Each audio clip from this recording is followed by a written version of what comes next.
So this is how I sound without any mic connected to my phone. Okay. So today we're going to test the mic of this headphone. Okay. This is eMet's Genius Calling HS50. Maganda nitong headphone na to, guys. May noise cancelling feature siya. So ito for the computer at ito naman ay para sa it's a Type-C connector. So, pwede siyang gamitin pang phone. So, i-connect ko siya sa phone. Here.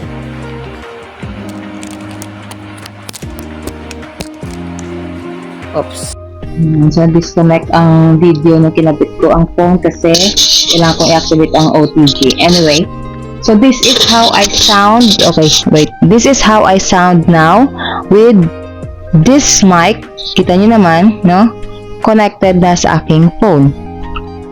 Ayan. So, how do I sound? Ang galing nitong headset na to or headphone na to. This is only for like 400 plus. 442.35 to be exact sa ating TikTok shop.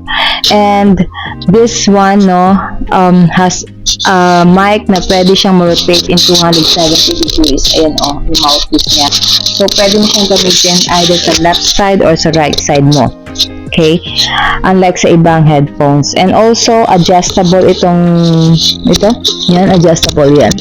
Gusto nga hiram ito ng asawa ko kaso naiwan niya kasi nagmamadali, may pasahero na daw siya. And then, napaka-soft din itong earpods niya kaya hindi siya masakit sa tenga kahit matagal ko siyang gamitin. Ginamit ko siya one time sa nanonood ako ng movie. Ay, ang sarap ng pakikinig ko. It has also an easy access to control kasi inlay remote control. So, andito yung pang volume up and volume down and then speaker off and mic off. Yan, nandito lang. So, madali siyang i-operate. So, this is how I sound now with the mic. I hope maganda ang sound. Kasi ako, nagagandahan talaga ako ang sound. Kanila lang habang nag-video ako, tinawagan ako ng boss ko and I was using this. Connected siya sa phone ko. So, ayun. Maganda naman yata. Clear naman yata yung pagkakarinig niya sa akin. So, ito po. Ayan. So, how do I sound? Guys, this is only like 400 plus. You can use this on your work if you're working from home. Sa mga voice-overs ninyo. Even pag nag-record kayo ng kanta, pwede nyo na itong gamitin. Ang ganda kasi ng layo ng mic niya sa bibig. So, hindi nyo natatapunan ng saliva. But still with good quality ang output ng audio. So, ayun lang. Thank you for watching. Bye!